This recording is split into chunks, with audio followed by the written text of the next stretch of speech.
Oh, I see people coming in. Oh, I just want to tell everybody, I am so excited. I can't stand it. Oh, oh, As she was standing it a minute ago. and so She was there's, just I am. And so Veirdre had this idea. We're going to ask this question before we officially start at noon. And the question is, Veirdre, hit it. I would love for you to put into the chat, what was hot for you when you were in high school? I love to start seeing what generations are popping into this conversation. In high school, I was an 80s baby, so I would be typing in Nintendo into the chat. What was, or don't want to slight any teens who might be in the space. What was hot? What was the thing? What was popular when you were in high school? Let's start seeing what generations are in the room. I'd love to start seeing that pop into the chat. Thank you for that. I have enabled it. You should be able to share now. Bell bottoms. Oh, I know. Yes. Tapes. I remember cassette tapes. I remember Bon Jovi. Oh, I love MySpace. How that came in and left us, right? Yeah, Madonna. I see somebody from my generation in the room. Bamboo earrings. Yes. I'm too old to remember. No, I don't claim it. Don't claim it. Bell bottoms and Hat Sun and Hot Topic. Yes, Sega Genesis. Oh my God. You are taking me down memory lane. I'm loving this. We also had pretzel delivered. Like when the milkman would deliver milk, and then during the day, the pretzel delivery man would come. Wait, there was a pretzel delivery. I've heard about the milkman. Oh, leg warmer. There was a pretzel delivery man? Yeah. What? Aquanet. Paula. Aquanet. Yes. Aquanet. Oh, yeah. Leg warmers. Ooh.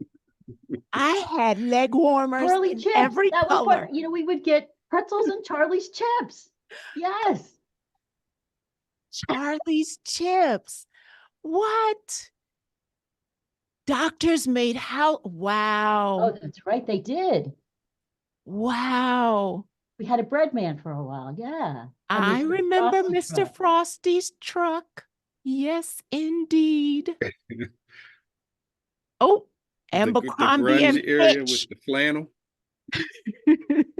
Oh, yeah. Stirrup pants. Oh, they were big. They were big. You all are reminding me. Oh, my goodness. Pegging your pants. When I was in high school,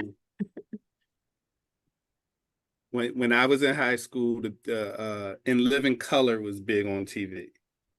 The comedy show with Jim Carrey and Queen Latifah. Yeah. Oh no.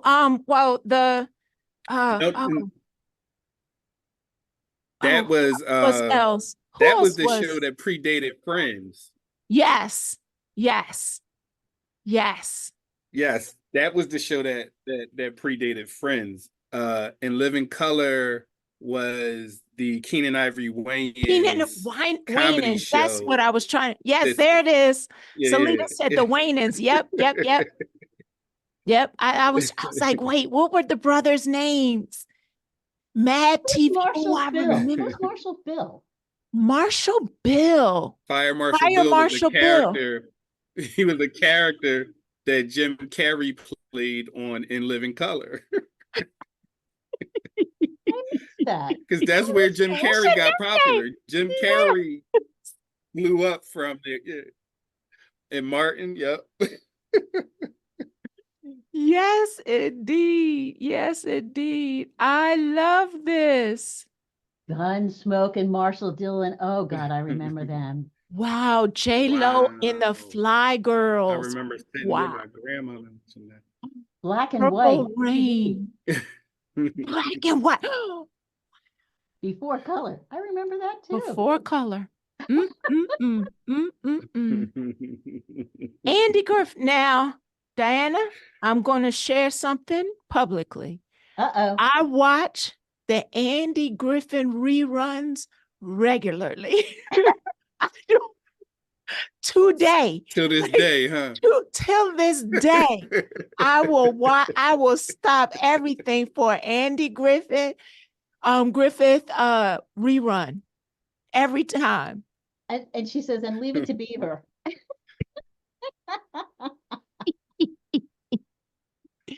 Boys to Men, yes. Mr. Whipple. Wait, I don't remember Mr. Whipple. Is it Please don't squeeze the Charmin. Oh, yeah. Commercial. Yeah. Commercials are definitely part of our. Where's the beef? Wendy's. Yes. Yes. Oh my goodness. These are amazing. Okay, we're going to give it one more minute before we start. This is all too good. Maxwell House Coffee Pot. I love it. Hermits. Oh, I loved them. Tight rolled jeans. They're coming back though. Everything comes back. So Everything does. It makes a circle. That's makes right. a circle. Shauna, no, Rockle Rock. Shauna, nah. Oh my goodness.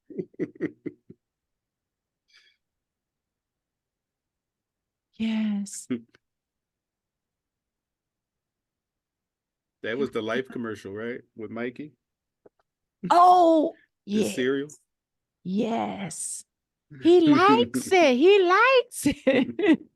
Oh, yes. Oh, she wasn't able to wear pants. In my first job in Philadelphia in a law firm, women were not allowed to wear pants. Right. And there was a snowstorm one day. It was almost a blizzard. And I had pants on underneath my skirt because it was so cold. I come to work. Somebody saw me in pants before I got out. You know, I went to the ladies' room, changed, and then went into the office, and I got fired. Wow. Wow. It's crazy. That for an old story. Wow. Rotary Ovaltine. Wait, Jamal, which one did you see? Rotary phones. Wow. Okay, we have to get started, guys. We can just sit here and do this the whole 90 minutes. Dr. Jackson has worked very hard to provide us with an amazing, amazing webinar. So let's get started. I'll hand it back to you, Jamal. All right. So, welcome everyone. Welcome in association with the Office of Mental Health and Substance Abuse Services. And welcome to our virtual speaker series for 2024. This year, we will be looking to explore the theme of where do we go from here? We start this journey as we look back and anticipate what comes next. And to start us off, today's webinar is General Health, the times in which you are born, decide who you are today, provided by us, the PA Care Partnership in association with the Office of Mental Health and Substance Abuse Services. Today's moderators are myself, Jamal Ford, and Nancy Massey of the PA Care Partnership. And with that, I will turn it over to Nancy. Thank you, Jamal. I just want to make a quick statement, and that is, we know it's snowing everywhere, and we know that that sometimes interferes with internet connections. And so if we crackle or whatever it is, just please be patient with us because we're all doing the best that we can. But one thing I know for sure, this is going to be a great webinar. And I want to thank you all for joining us today and starting us off with this great conversation. Our speaker today is Dr. Veirdre Jackson. I know many of you here today have attended past webinars with Dr. Jackson as our keynote speaker. She keeps us thinking. She shares nuggets we maybe didn't even know we needed and listens to our questions and comments. We are blessed to have her here today. If she is new to you, here is some background. Dr. Jackson has a bachelor's degree from Drexel University, a master's in elementary education from Temple, and a doctorate from Wilmington University in leadership and innovation. Dr. Jackson is CEO and founder of Living Strong. She is a woman pursuing her purpose, passion, and life's priority to share her belief that all children deserve the best education available. She is an award-winning author, educator, and entrepreneur who is recognized as a leading educational trainer in trauma-informed practices and cultural competence. Some of you may know her from her time as an educator as Lakeside Global, which I know Jamal does. Dr. Jackson is a veteran educator with over 21 years of experience supporting nonprofit and executive leadership. She also has her own radio show, Voice America, every Thursday evening from 5 to 6 p.m., and you may often find me there. I could spend 20 minutes just talking about her, but instead I'm going to invite Dr. Jackson to join us on screen. Well, she's already here, and talk to us today about the times in which you are born. Decide who you are today. Now, I just also want to remind everyone, this is a housekeeping thing. If you have a question at any time, please put it in the Q&A, which you'll find at the bottom of your screen. You can roll your mouse over if you don't see it. And please put any questions in there. Then they will be directed to Dr. Jackson by Jamal later. In the meantime, if you have any thoughts, as we've been doing here and burning up the chat, any comments, please feel free to put them in the chat. I'll be in there and I'll be monitoring if you need help. I'm going to turn it over to Dr. Jackson, and I'm going to ask her to share with us her most recent of many, many new, amazing. Well, I'm going to turn it over to you, Dr. Jackson. I so appreciate you, Nancy. It is wonderful to have that person who every time you are in their space, they affirms you. If you don't have a person like that, make sure you get one. Nancy is consistently that person for me. So I think she's referencing, I wrote a book in 2019 that actually got sidelined because you know what happened in 2020.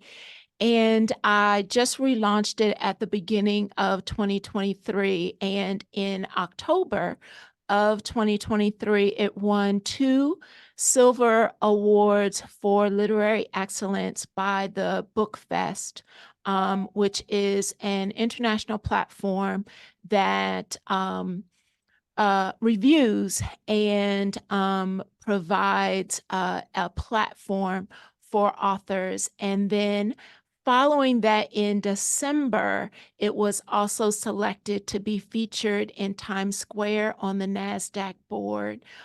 So for anyone who, regardless of what generation you are in, you think that idea, just because it got delayed, you think it was a denial. I'm here as an example that if you keep leaning in and you keep pressing forward, the recognition you are due will come your way.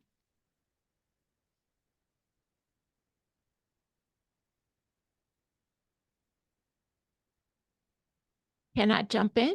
Get started? Yes, please. Yes, please. Let us get started with this conversation on generations.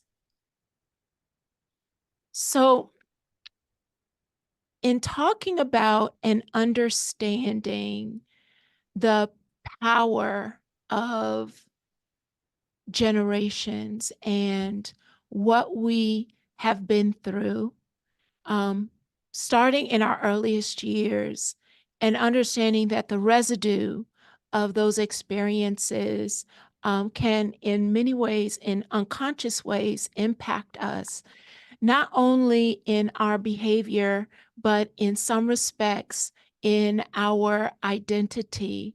And I just want to open with this quote. We all have stories of how we got here, individual stories, family stories. For better or for worse, we owe at least part of who we are to the choices our families and other important people in our lives have made, as well as the choices made by even older generations. These choices create for each of us a kind of legacy that influences our identities, our circumstances, and in turn, the choices we make. Yet, all of these choices, including the ones we make today, are made within a larger historical context. When we consider the legacies we have received from our individual families, we might also find personal connections to the history of our communities, our nation, and the world. Either way, this examination can bring us to a deeper understanding of who we are. As we open this conversation, I'd like for you to think about a couple of questions. As we go on this journey together, as we explore this content, I would love for you to think about, how do the legacies of older generations influence your identity? How is each of our connected pasts impacting us?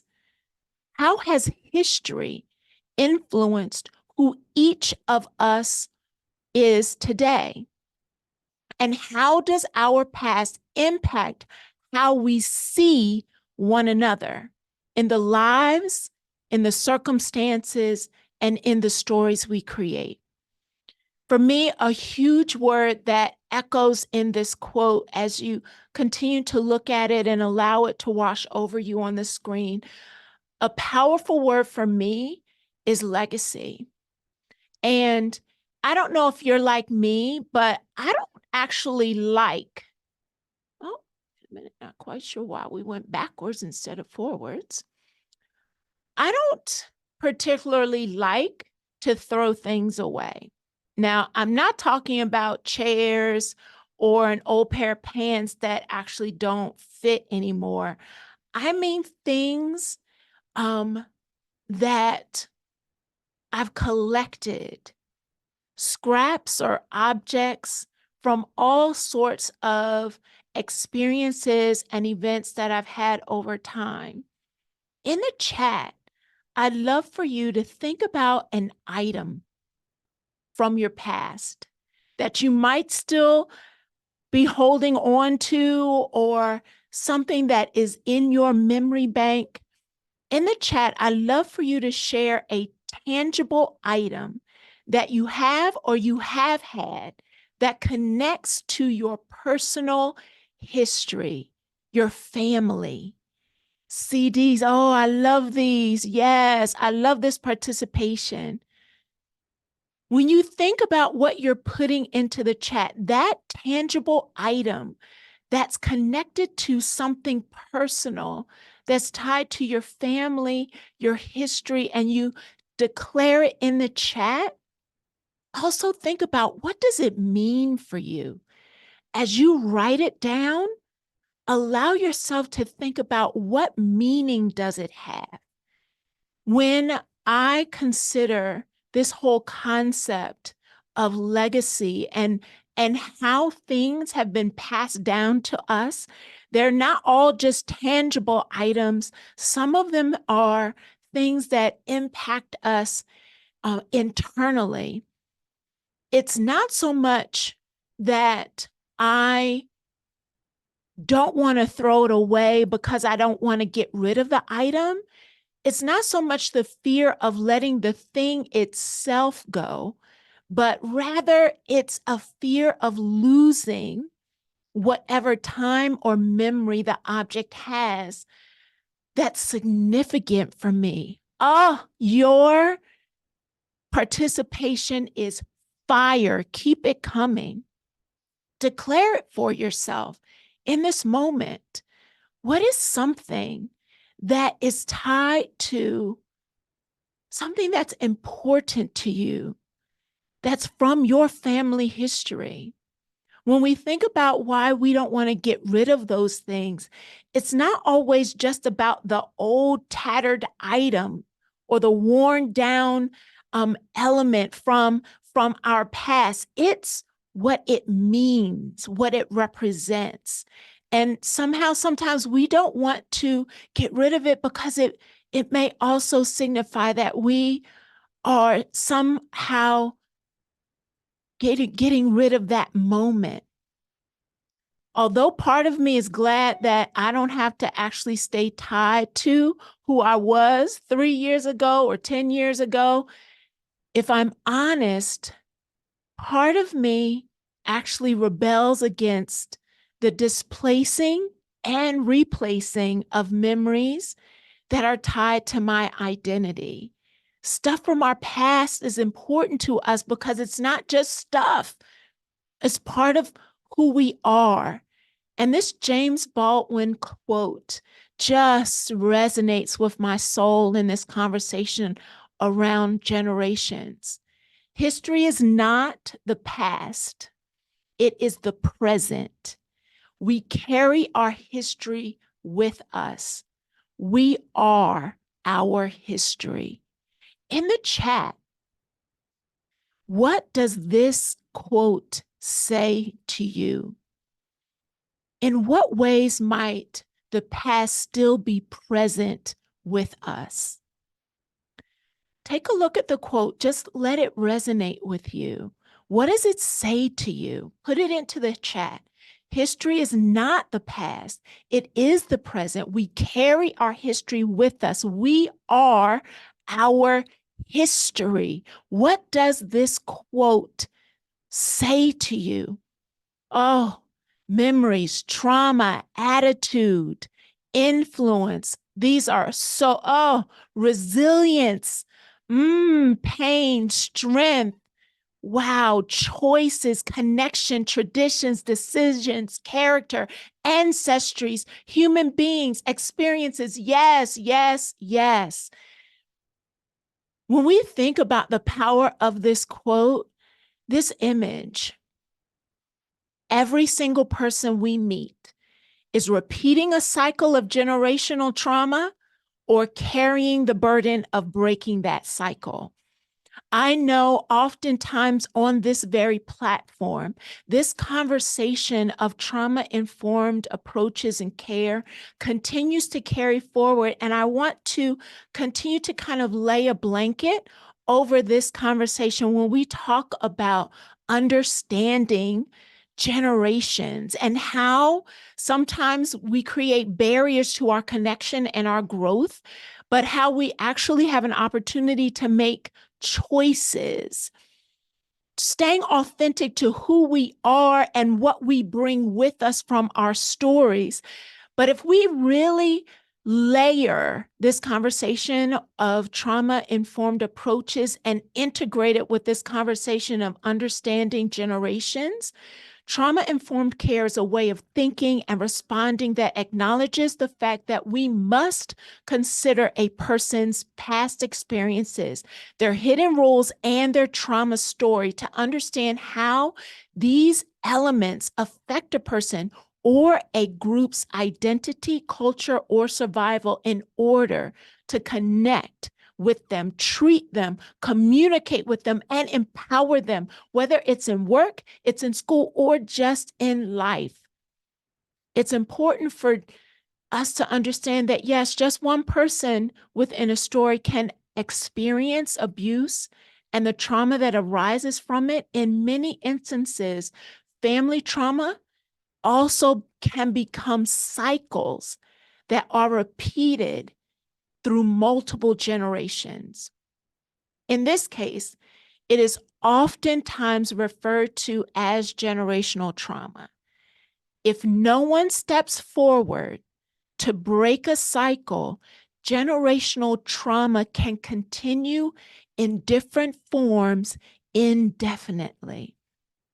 From our childhood there are factors that contribute to patterns of generational trauma, which can also be identified as transgenerational trauma, ancestral trauma, or historical trauma.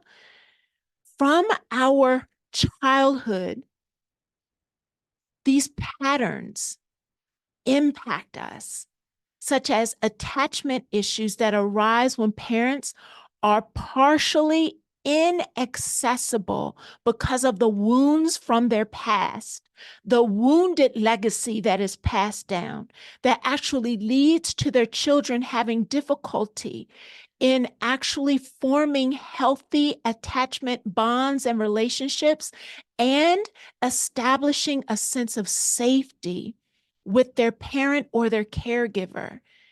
It can also show up when children who struggle to feel safe with a parent or a caregiver who's wrestling with their own trauma that may end up taking up the role of being the parent or the giver to the adult in their lives because of how that pain legacy has actually stunted their ability to parent fully. When we continue this conversation and recognizing that PTSD symptoms in parents or caregivers can lead to focusing on survival and self-regulation, which can make children actually constantly feel alarmed and perpetuate the cycle of trauma. One of the most powerful indicators for healthy parenting is not love. It's actually a parent who has reconciled their past. In marginalized communities, the fear and lack of safety associated with that pain legacy of discrimination and oppression, that can actually lead to the transmission of trauma between generations. And when we recognize that transgenerational trauma can lead us to subconsciously carrying on with dysfunctional family habits that no longer serve us, and we don't even understand where the source came from. It can begin to color our perception of the world and influence how we begin to respond to the world around us. When we recognize that the legacies we are given, some of the things we carry forward from our past are not just those tangible items, but some of them are intangible items that leave residue on our lives. Everyone's lives are sort of a succession, almost like handing the baton of our life off from one person to the next, and then to the next. And hopefully that goes on for a long time, and the changes are healthy and interesting and not spiraling into darkness. Finally tonight here, John Lewis and the 12-year-old he inspired. Tonight, the story of 12-year-old Tybree Faw and his sign for John Lewis. It was 2 years ago Tybree heard that John Lewis was coming back to Selma. He and his family traveled 7 hours from Tennessee. He waited outside the church hoping to meet him, and it happened. They forged a bond, and today, at the funeral, John Lewis's family invited Tybree to read one of Lewis's favorite poems, Invictus. It matters not how straight the gate, how charged with punishment the scroll. I'm the master of my fate. I'm the captive of my soul. John Lewis was my hero and my friend. Let's honor him by getting in good trouble. You could see the emotion on his face. A young man inspired by John Lewis, who began fighting for change himself when he was young. Somehow all of us must have the courage to get in the streets of Atlanta and keep walking in the streets, keep marching. And today in the New York Times, a letter from John Lewis, who said they could print it on the day of his funeral. A message to those still pushing. While my time here has now come to an end, I want you to know that in the last days and hours of my life, you inspired me. You filled me with hope about the next chapter of the great American story when you used your power to make a difference in our society. Millions of people, motivated simply by human compassion, laid down the burdens of division. Around the country and the world, you set aside race, class, age, language, and nationality to demand respect for human dignity. John Lewis, inspired by the next generation, the young faces, including Tybri Fawes. The failures of our parents may become our burden, but it is our choice to continue carrying it onward into the next generation or put it down. Passing the baton, this concept of what will we pass to the next generation. It can show up on their lives like residue, or it can deeply impact them and bounce them forward as resilience. Some of those things, depending on how it has created or been planted in us, can show up like psychological issues, higher risk of mental health disorders such as depression, anxiety, PTSD, substance abuse, and suicidal thoughts, or in resilience and tenacity. Despite inherited trauma, survivors often exhibit great strength and persistence. They tackle silence and adversity boldly, demonstrating the human spirit's capacity to persist and prosper amidst inherited sorrow. We have an opportunity to think about and be intentional about our choices of how we are passing that baton. Will we pass residue, or will we open up opportunities for resilience? It can show up as residue impacted by social impacts that diminish our ability to trust and to unify, to be supportive within communities, or it can be a resilient tool that drives us forward, being passionate about justice and equity. Individuals often can become champions of fairness. We have an opportunity in every moment to reflect on and recognize what we were given, but make a choice about the baton that we pass on to someone else. What will your baton look like? How will it show up in your spirit, in your soul, in your passion, in your vision, in your interaction, in your relationship, in your work environment, in your words, in your communication, in your praise or lack thereof? We have an opportunity to recognize and become intentional about understanding how what we have taken, what we are carrying, the visible and invisible legacies that have been passed on to us, they actually can also show up as hidden rules. Individuals unknowingly internalize their ancestors' traumatic experiences and respond as if they have actually lived through them themselves and it wasn't even their own experience. This can happen and have significant impact on mental health, social interactions, including leadership styles and behavior in school and the workplace. Now, let me break down. Hidden rules are the unspoken cues and habits of a group.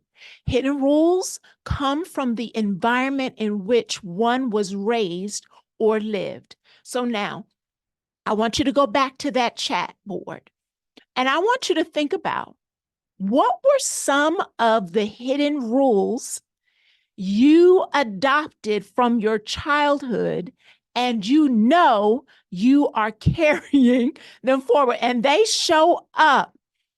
What are some hidden rules? So I put in the chat earlier some stuff. So I already told y'all I'm an 80s baby in my high school years. So that means in my early childhood, I was 60s, 70s, growing up in the South.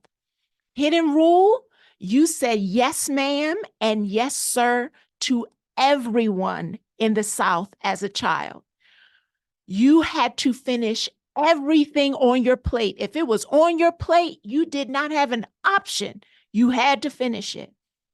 And culturally now, with money, oftentimes, if your experiences that you've been given passed down as generational poverty, a hidden rule of money and generational poverty is that money is meant to be spent.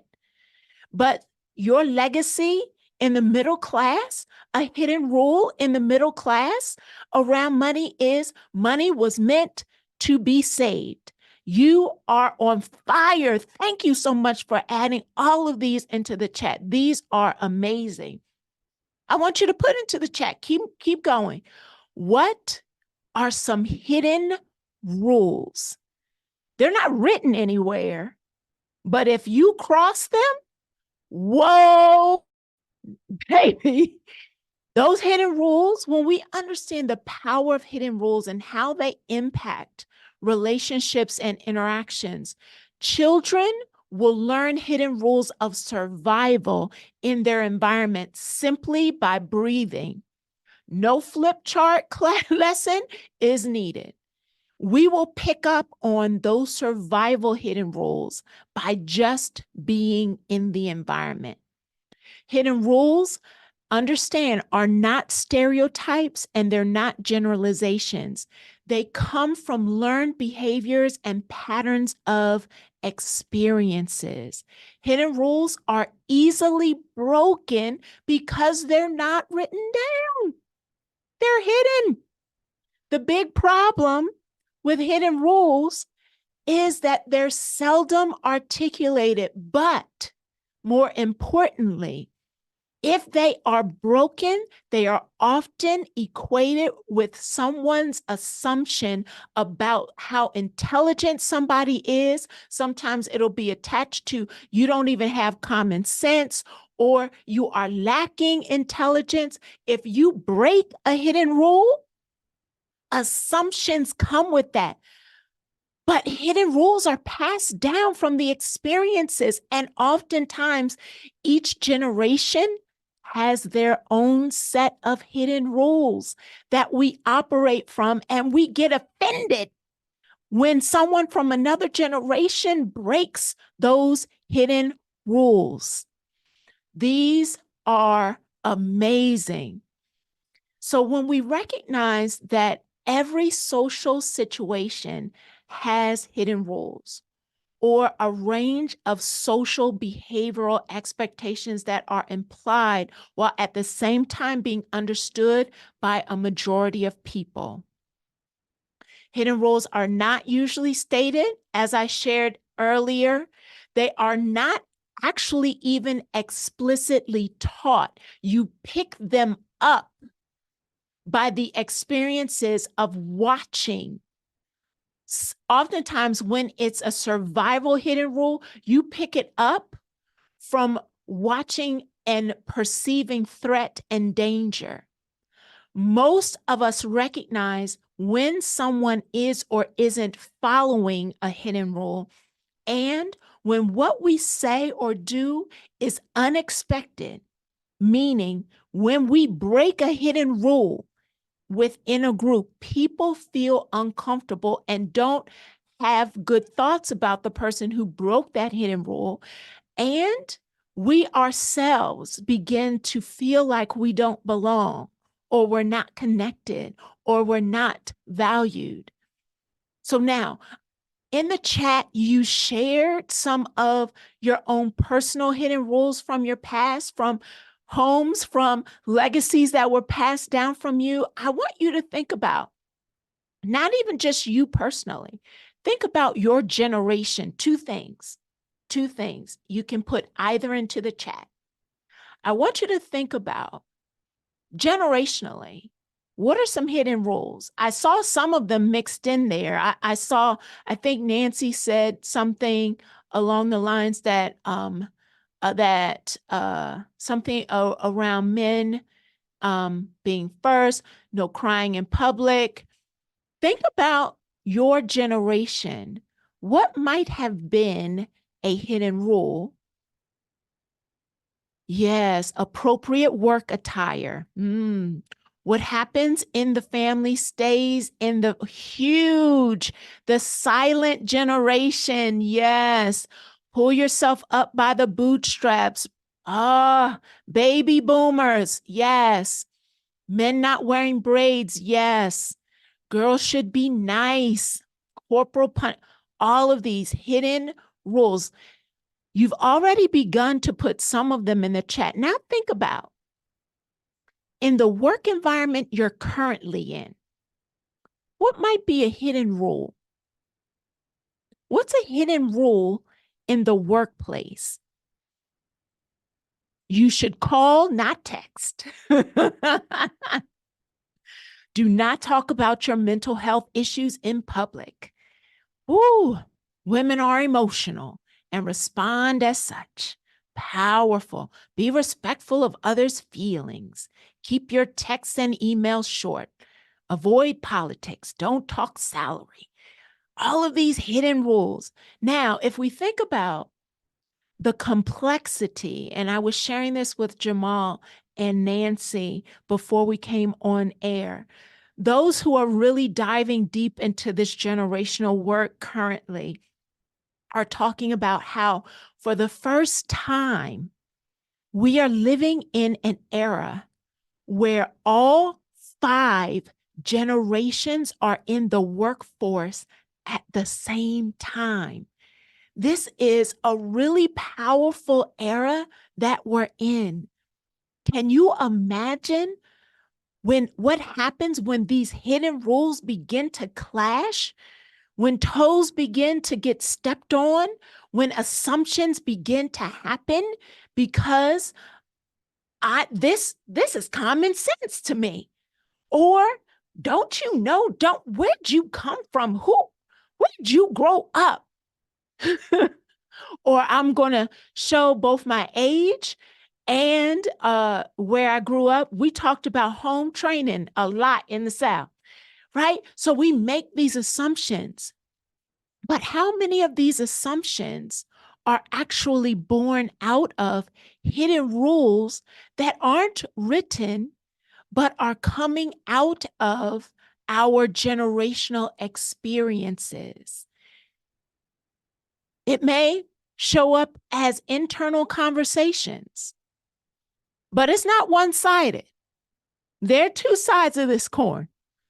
And literally, as we step on the toes of one another, of not understanding each other's hidden rules, we can sometimes get to a place where we're standing on opposite sides.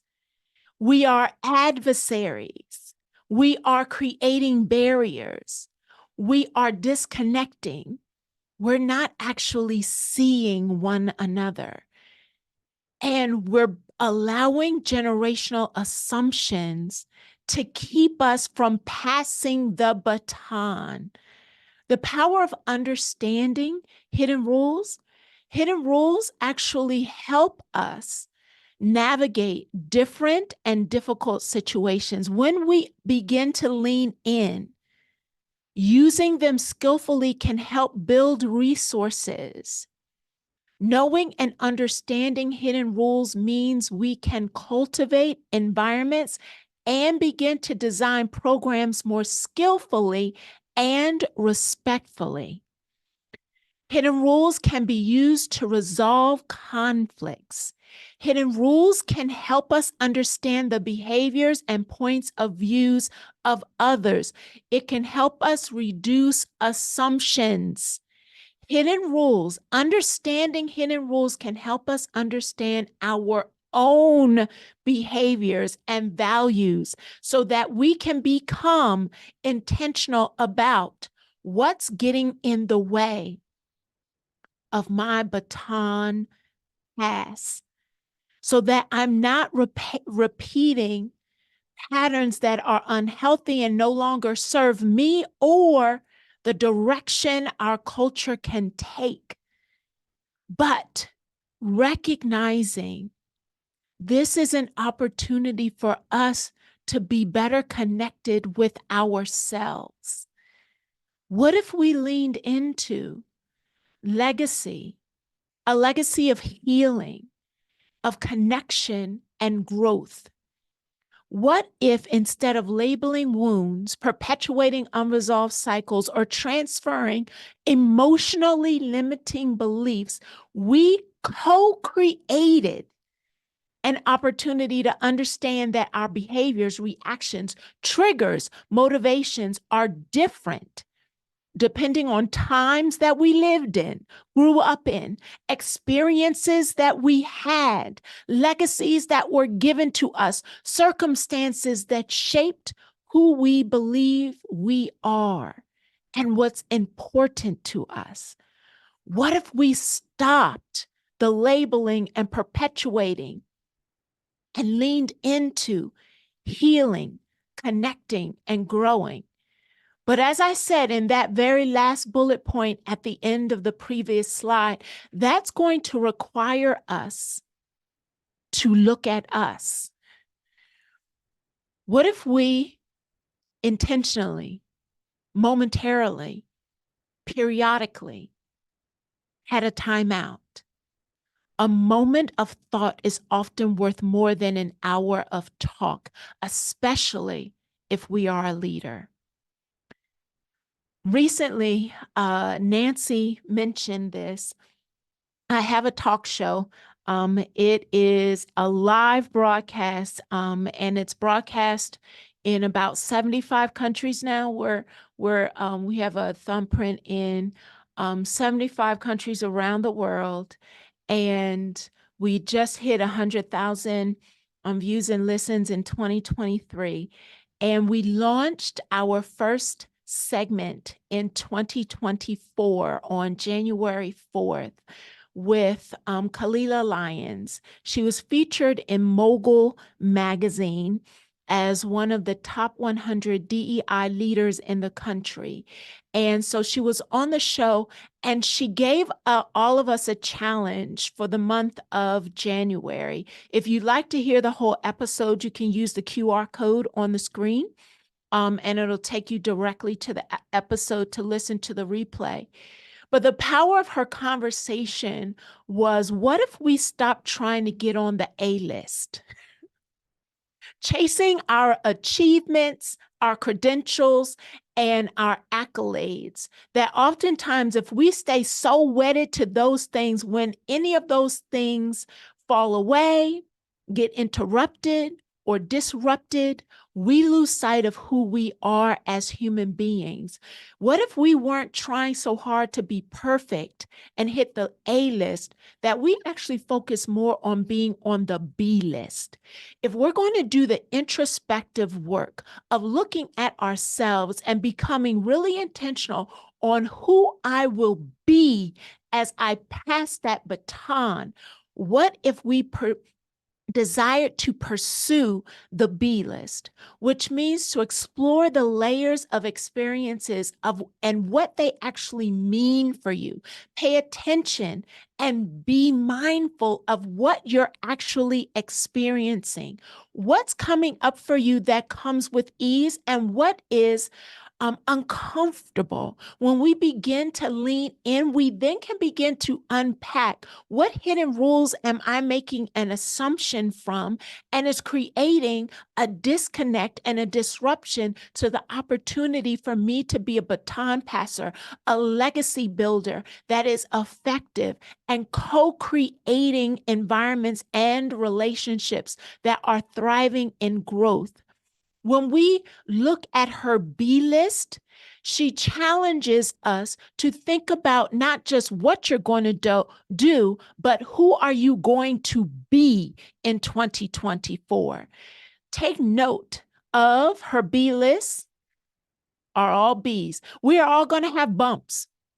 You are absolutely going to experience things that create a bump, whether you realize this is a bump that keeps showing up from my past that somebody else gave me. It's not even my own bump. This is a bump that somebody else passed to me and I keep tripping over it, or it's a bump that showed up, or it's a bump that I caused. You are experiencing it. How can you reimagine and create an opportunity to evolve from it in the moment, instead of repeating a past habit that will not serve you as we move forward? Choose two things that you normally do and do something different in order to bounce forward. If you were a part or watched any of my past sessions literally here on this platform, I have shared for me that resilience is about bouncing forward, not back. There's stuff in that past that I don't want to bounce back to. So for me, resilience is a bounce forward. Choose two things that you normally do and do something different in order to create a bounce. She also talks about boost. What are you going to boost out?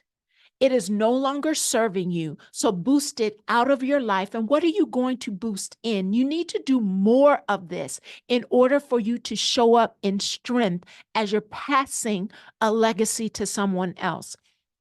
Identify your belief statements about who you are and breathe and be. Sometimes this grind culture that we're in, we are grinding so much and hustling so much, we are missing the opportunity to be introspective, to breathe. What if you gave yourself 5 minutes each day to get present? When we're talking about really building a Be Life culture that passes a baton of a legacy that really connects and pays attention to how we are going to break generational cycles that are not serving us and will not serve the next generation. And if we're honest, we're going to jump into this. The next generation is rejecting. If we begin to think about, there are some very intentional methods that we can begin to consider. Once a person becomes aware of unhealthy patterns, the individual can be intentional about correcting them.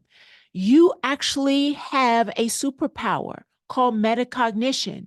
You can think about what you're thinking about.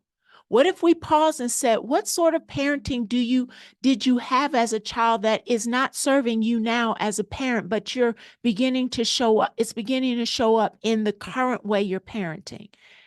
How did what you went through in your past affect you?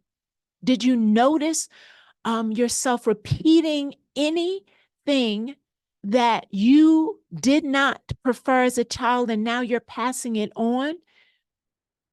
If the experience of the generational trauma involved ongoing abuse from a parent or a child or a caregiver, that person may need to really explore how you're going to establish boundaries with others, especially if you are pursuing healing and growth as a generational cycle breaker. if you're considering and thinking about being a person who wants to benefit from working with a professional who actually can support you in unpacking this work, which can absolutely be scary, it can be hard, but man, can it be rewarding.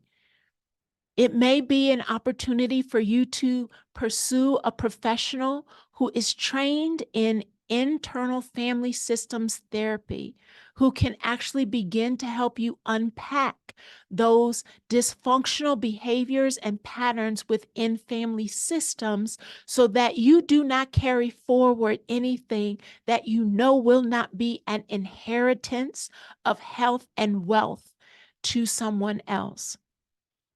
This inherited trauma can shape our health, our behaviors, our emotional conditions, our parenting approaches, our trust levels within community, often resulting in perpetual survival mode and an existence that, if we're not careful, it not only stays within our family, stays within us, stays within our relationships, it can actually lead into our leadership, our impact on mission, our work environment.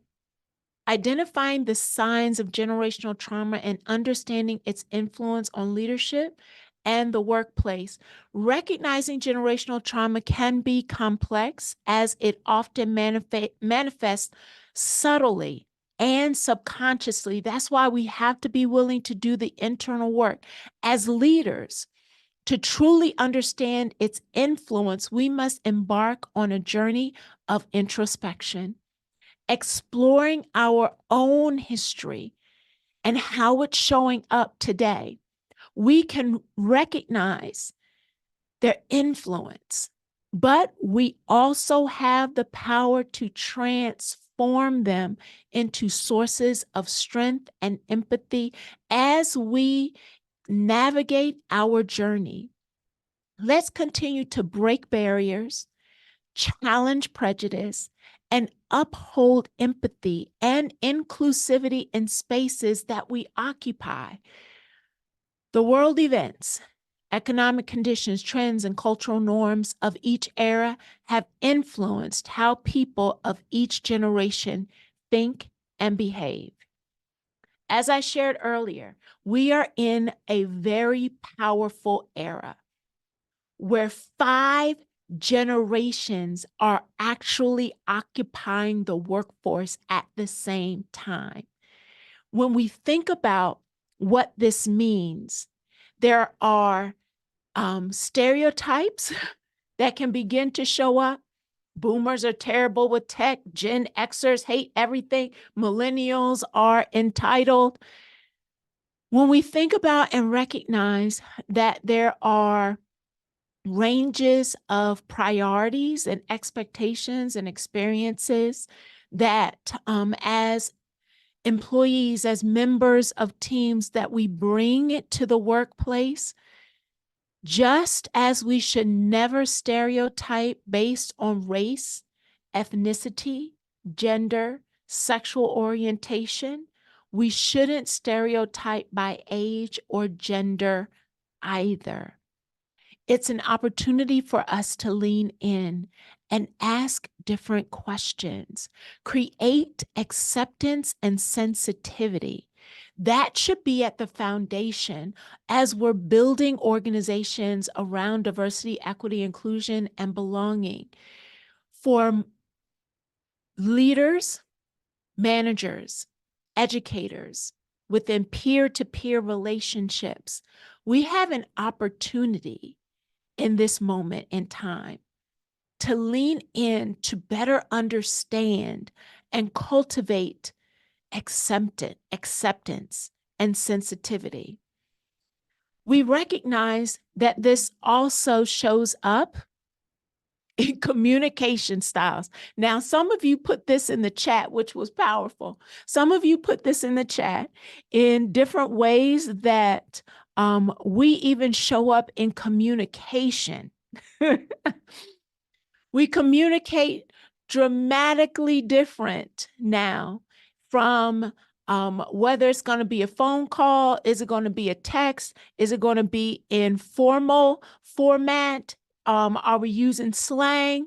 And when that happens, how we interpret the person who's delivering that message, it can impact how connected we allow ourselves to be. And younger generations, they actually may feel nervous about asking questions because of the understanding that assumptions can come along with whether or not they feel they will be accepted, judged. Will they be approved of? Do they actually have to prove themselves? When we consider that this conversation, this amazing opportunity, older generations may feel the need to coddle younger colleagues or may simply dismiss them as inexperienced. We have to be willing to keep an eye on power dynamics and help multi-generational teams gain trust by getting to know one another, and not just as colleagues, but as people. I'm going to ask you, get ready in the chat. What do we know about generations? I have a couple, just a few trivia questions. I want you to write what letter you think is the correct generation that's tied to this experience. Write it in the chat. Which generation is known for being optimistic, idealistic, competitive, question authority, and their major influence was TV? We've got B, D, C. We've got everything in the chat. I love it. We've got B, D, C, and A. The correct answer is C.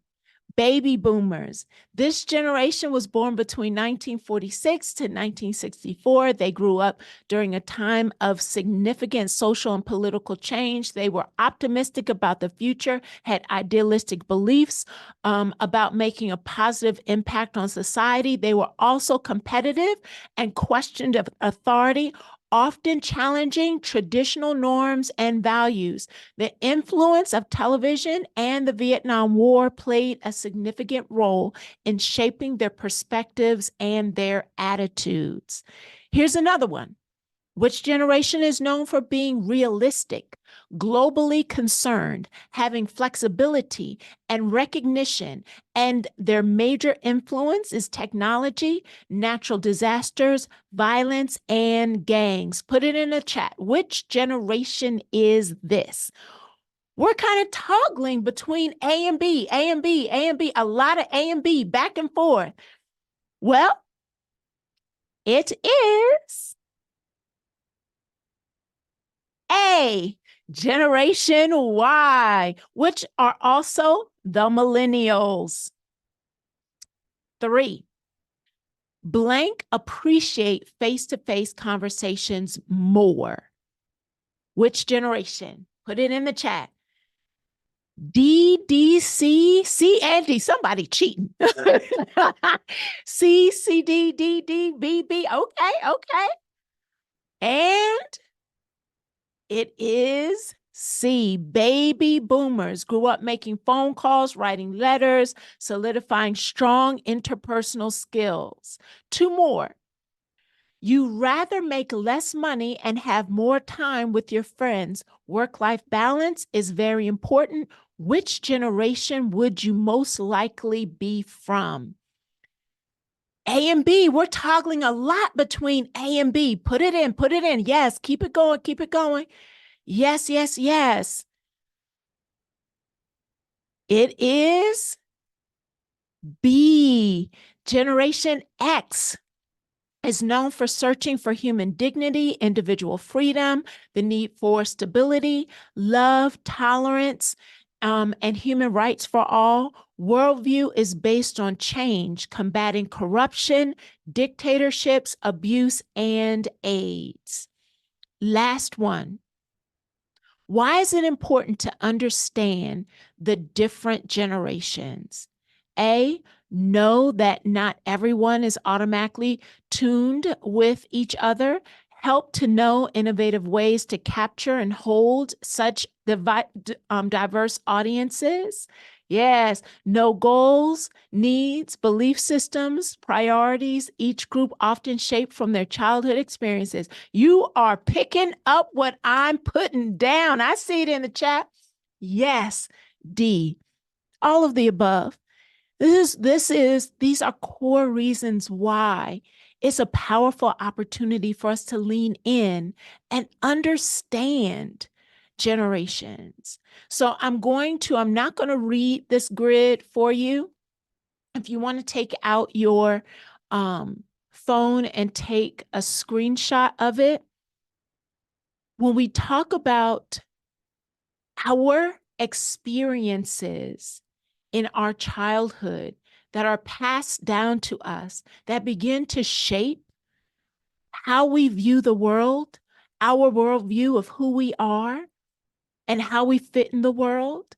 When we have such diverse experiences, they begin to shape how we show up, the hidden rules that we operate by. As you take a look at this screenshot of a side-by-side of the influences of each generation, the things that were key in shaping who generations are, what are some things that begin to resonate or stand out for you? Put it into the chat. What strikes you? What's a thought that comes to mind for you? What are you seeing as you see this side by side? And you think about the conversation we've been having. Put that thought into the chat. What are you noticing?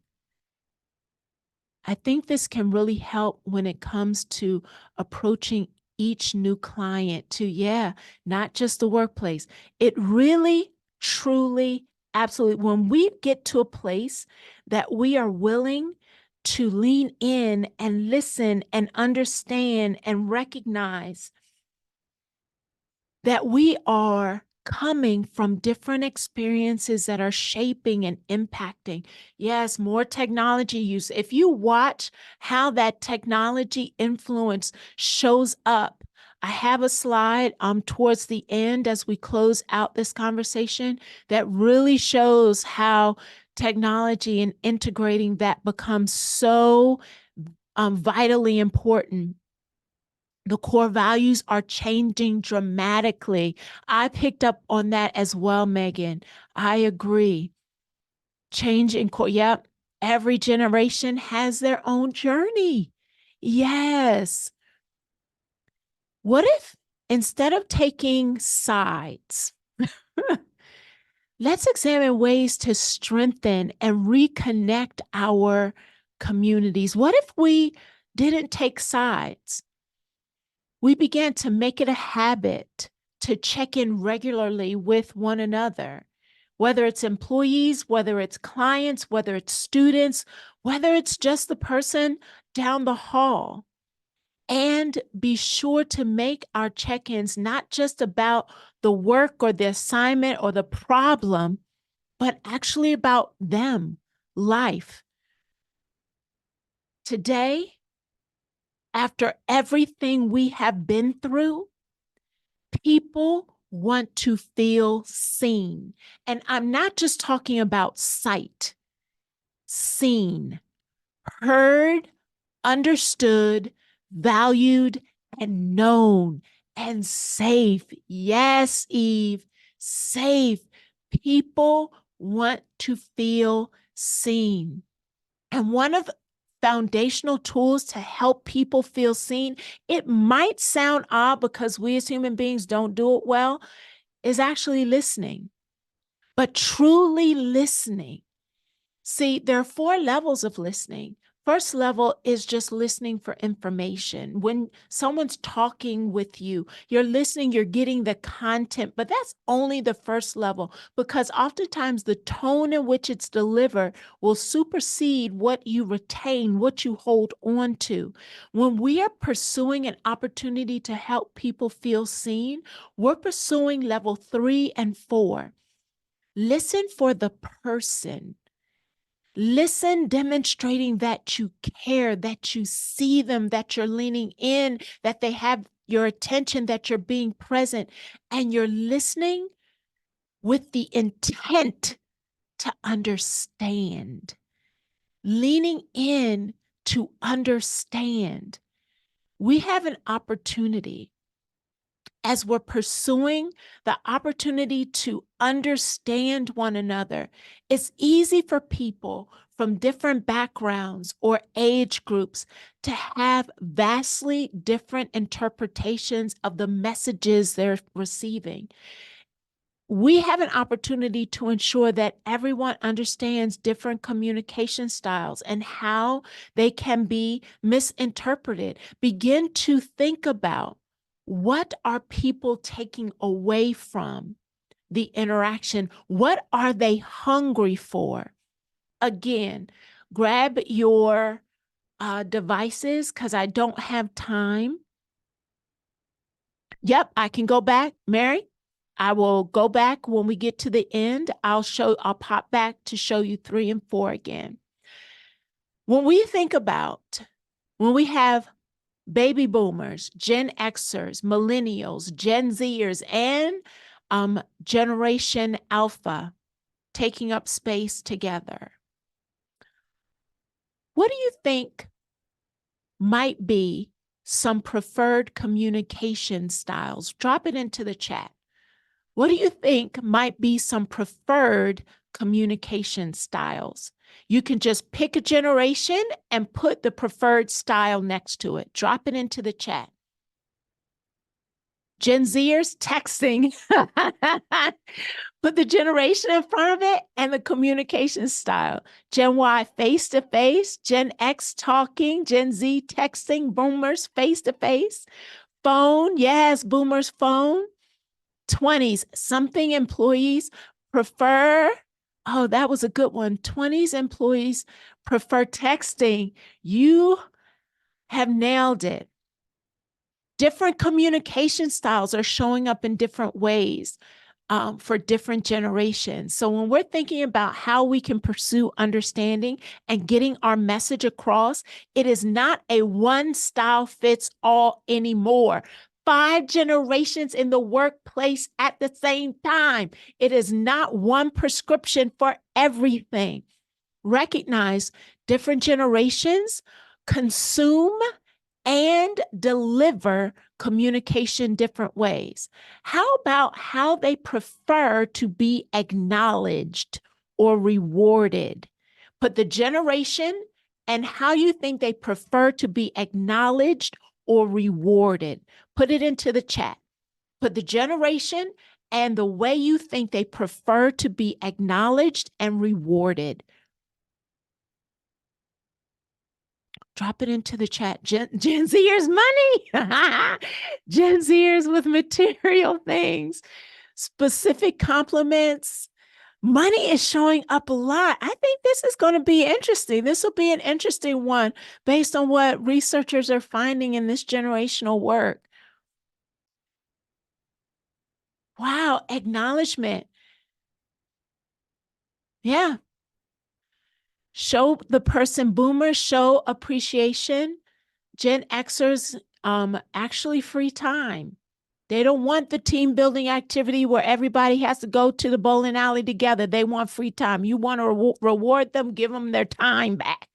Awards and certificates, effective feedback. Gen Zers, they want autonomy. They want professional growth opportunities. They want work-life integration, which is different from balance. So this might sound familiar to some.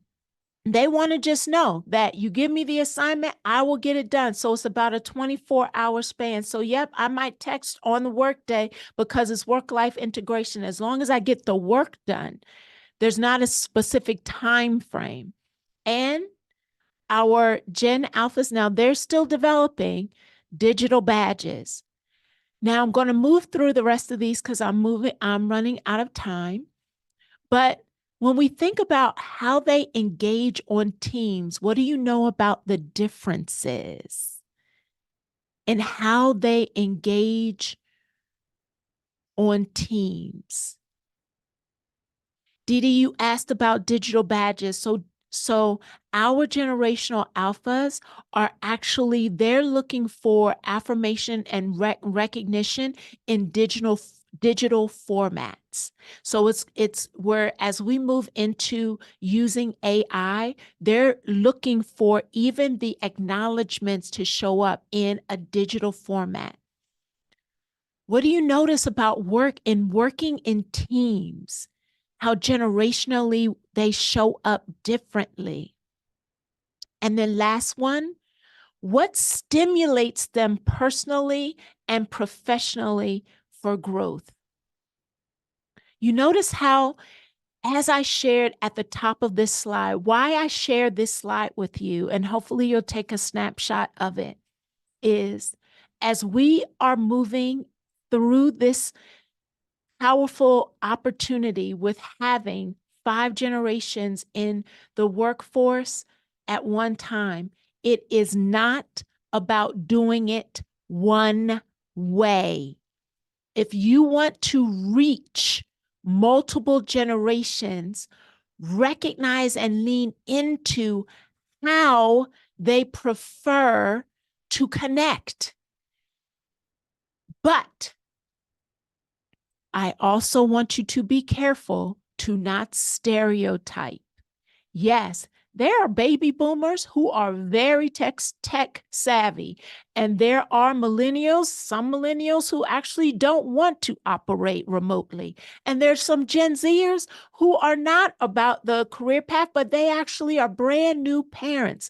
Let's not stereotype. Recognize people are still individuals. So if we understand the general scope, the goal of that slide was to echo, this is not about a one-size-fit-all approach anymore. When we lean into, instead of taking sides, managing a multi-generational workforce involves viewing everyone as an individual, developing mentoring relationships. Look at the best traits from each of the generations and figure out how you can begin to leverage them. And after the pandemic, all generations need support with their mental health. But they may perceive mental health support very differently.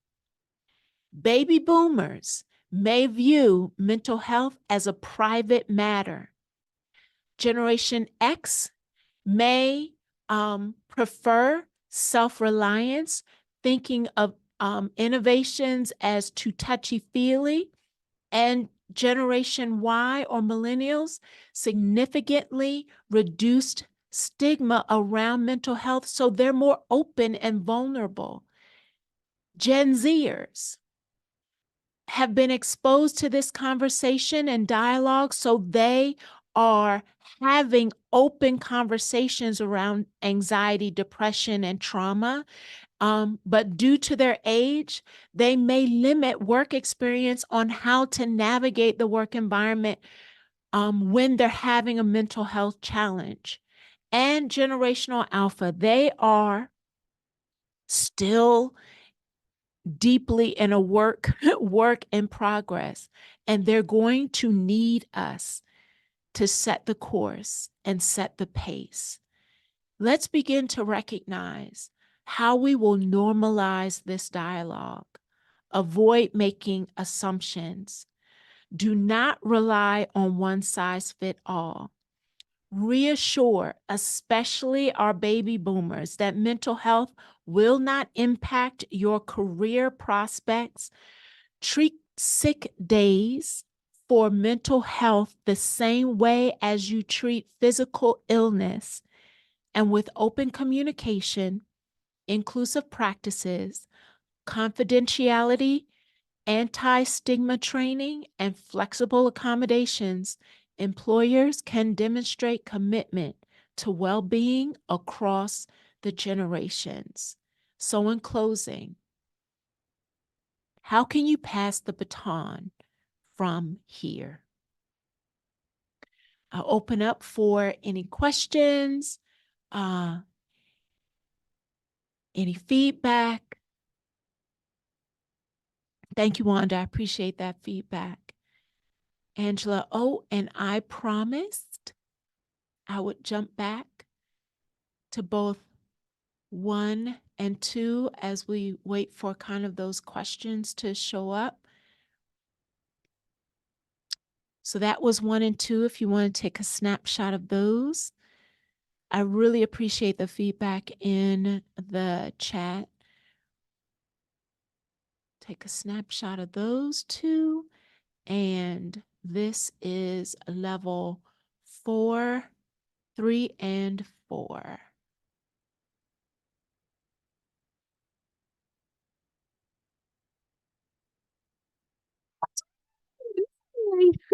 I love you, Diane. Oh, my mentor. I appreciate you. While we're doing this, I just wanted to jump in and say, I'm kind of blown away at the moment, but let me do my job, which is to remind everybody that there are resources that will be coming to you. I will be emailing everyone with them. I really need you, and I just put it in the chat and I'll put it in again. I really need everyone to complete the evaluation. It's what makes it possible for us to have someone as amazing and wonderful and fantastic as Dr. Jackson. And I am overwhelmed. This was one of the most powerful webinars I've experienced yet in all our years of doing this, and I am grateful. And I'm turning it over to Jamal to feed us questions. I know we're not going to have time for Hey, those. Michelle. Jamal, Sorry. go. Look, I'm all in trouble. I'm sorry, Jamal. I'm messing all We'll all up. talk all over each other. It's okay. Dr. V, you perfectly fine. You are perfectly fine. Someone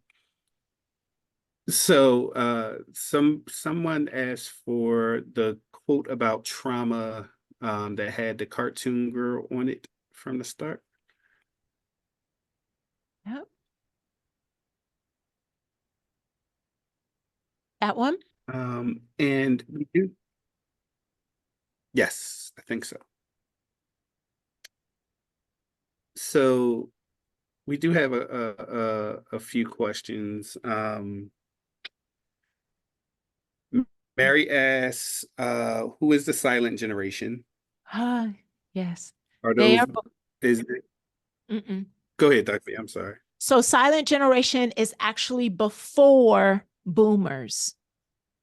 So they are 70s, 80s. So they are the generation before baby boomers. And actually, we still have some silent generation in the workforce as well. Yes. We have another question from Kayla. I hope I'm pronouncing that correctly. How can those that are aware and working on healing continue to move forward with breaking generational cycles that have hindered their families and communities? You know what? It's powerful. So that is a really complex question. And I will honestly first start off that you cannot help someone with something that you have not helped yourself with first. So you can't do something with others. And I tell my mentees all the time that, you know, once we feel empowered and excited, we want to be able to run out there and help, you know, break generational cycles off of other people's stuff. But if you're not fully healed, not just aware, but actually you are going through your own healing journey.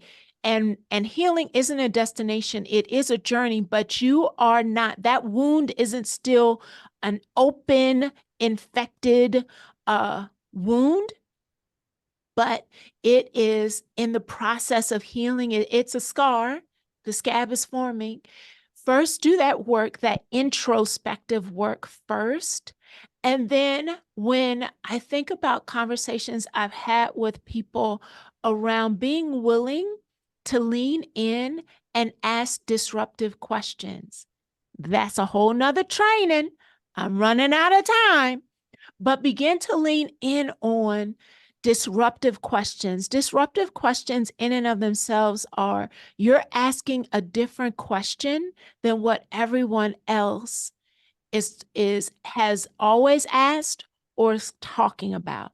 So you're introducing a question that is slightly different that will have people begin to have a different conversation.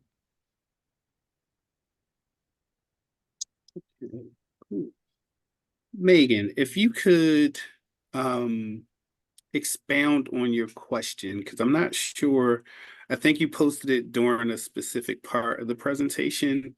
And it says, what about those of us that are difficult and seek to applaud others who look to break these hidden rules to increase understanding between people with different ones? I need you to say that to me one more time.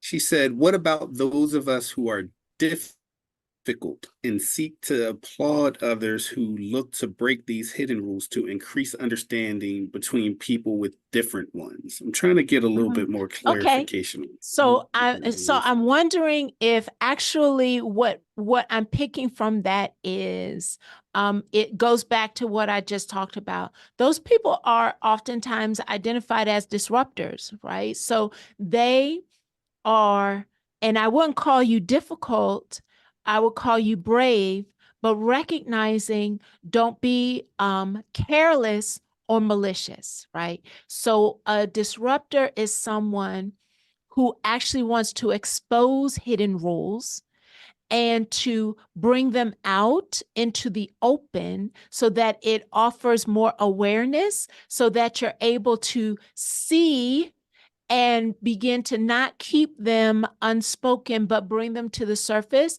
And you're not difficult, you're a disruptor, a healthy challenger, Eve. I love that. I love that.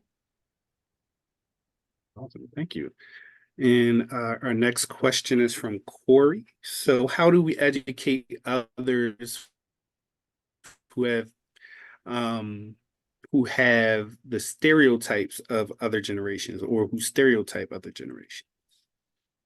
So going back to the conversation around DEIB work. So a huge bucket of the work that I do nationally. And for me, this conversation sits in that bucket of work.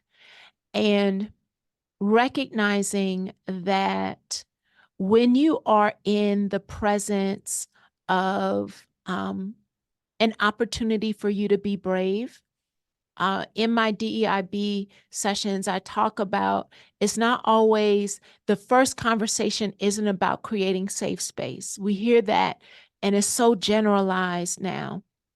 Ultimately, we want people to feel safe, but you're going to have to be willing to be brave first. And that means leaning in to do the work, leaning in when you hear something, ask the question, so tell me more. What might you mean by that? Can I gain a better understanding? This is what I heard you say. Is that what you meant? Beginning to be brave in moments that are going to leave you uncomfortable because you're actually creating that pathway and opportunity for a different dialogue, for safety for different groups, for different generations to actually find a place within the organization because you become that gatekeeper in conversations because you're being brave and you're challenging people to do the work along with you. Thank you. And just to be clear, DEIB, acronym for diversity, equity, inclusion, and belonging. Just in case anyone was not familiar with the B. Do you believe in the 7 generations to break trauma? So I don't know that theory or concept. I don't know that it actually takes 7 generations to break a generational trauma that you're actually actively working on, getting support with in therapy around doing the introspective work. But I don't want to speak on a theory or approach that I am not familiar with. That theory comes from planting a seed. And if you plant your seed, it takes 7 generations to grow fully. So go ahead, Jamal. No, go ahead, Doctor. No, I think that's interesting because there's 2 sides that I think of when I hear that concept. One is once that seed is broken open, change begins to happen. And whatever you have planted, it's going to begin to manifest itself in generation 1, 2, 3, 4. Right. Now, if we're talking about the opportunity to fully break it, again, I think you can begin to change the trajectory of it. You don't have to wait seven generations. Now, having it go uninterrupted, having it go without healing can absolutely manifest itself generations later. And what makes it so sad for me is that 7th generation doesn't even fully understand why they're living the way they're living with the legacy that they've been given, because they didn't actually directly experience it. Yeah. Well, for not knowing about it, you did a great job of explaining it.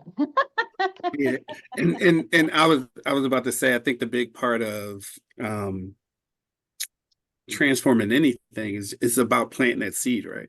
Mm-hmm. Once you plant that seed, then you can start to work on those things, and that's the biggest part for me. Mary Jamal, has a question. I'm sorry, Mary. I'm gonna get you, but Jamal, just to echo something, because I do this in another training, literally with a seed, is also thinking about what are you watering? How are you nurturing even that toxic seed, even that weed, if I dare say? How are you watering it? How much air are you giving it? How are you actually providing it with nourishment? If you are, however you are taking care of that seed, whether it is a toxic seed or you are trying to germinate healing, how you are nurturing it, giving it air. Yes, Megan's not staying silent. How are you actually giving it air? How are you watering it? Where are you actually intentionally planting it? Paying attention to what's helping it grow is a powerful part of the process as well. Thank you. And our last question is from Mary, and she wanted you to give an example of a disruptive question. I'm thinking. It says disruptive cue. Yeah, disruptive questions. So I actually will pull one from a session, a DEIB session I do with educators, and taking a data point. So we're all looking at the same data point, and the meeting has happened, and everyone's reading this data point the same way they always read it. And a disruptive question would, in essence, in this moment, ask, so why do you think most of these students who have this behavioral referral are African American. And begin to listen for how the people in the room interpret the data, not just what it says, but when you ask that disruptive question, you begin to reveal the internal narrative that someone is operating from. And then you can begin to shift the conversation to explore truth, to expose different research, different perspectives, a different conversation, a different narrative, and even begin to expose the person to their implicit bias and their microaggression by just asking, instead of us just looking at the same data point the same way we always have, ask a question around something that you notice so that you're exposing how people are interpreting what you're looking at, the conversation you're having. I can actually, with the resources that I will provide a resource also for disruptive questions, even though it wasn't a core part of this. But if you're interested, because it's a powerful opportunity. Thank you, Dr. Jackson. All right, so we are at 1:31, and I want to turn it back over to Nancy. But before I do, I want to say thank you, as always, Dr. The presentation was more than enlightened, and I always learn so much. And I had so many other questions of my own, but we were running short on time, so we'll get to them at some other point. But thank you so much. Thank you. As always, I truly appreciate the opportunity to serve and support your speaker series. So I'm always honored when you invite me back. Thank you. I have a job to say, and that is, yes, we're going to send out the resources. Yes, we all want you to come to our next webinar. I put information in the chat about it. I usually talk more. I'm not going to this time. We've done something we never do. We've let Dr. Jackson continue on a little bit, answer some more questions. And I agree, we could have sat here another half hour easily. I've asked people to fill out the evaluations because we want you back, Dr. Jackson. And it's just going to be a matter of what you're going to talk to us about. And so thank you for everyone who is completing those evaluations and giving us feedback of all kinds. And I'm speechless. Okay, this stuff, it doesn't happen very often. I so appreciate you, Nancy. I love you, Dr. Jackson. You know I love you. Thank you so much, as always. And thank you, everybody, for the feedback. I truly appreciate it in the chat. And we're going to also make sure that everybody has an opportunity to see the chat who joined us today, because there were so many beautiful nuggets in that chat. And I'm going to make sure that we share them with everyone so that the chat just moves too fast sometimes to read them all. So that they have a chance to see them. And I thank you for that too. I think we've reached our time to stop recording. And I know people, unfortunately, need to get back to work. Get back to work. Have a great day, everyone. Bye-bye.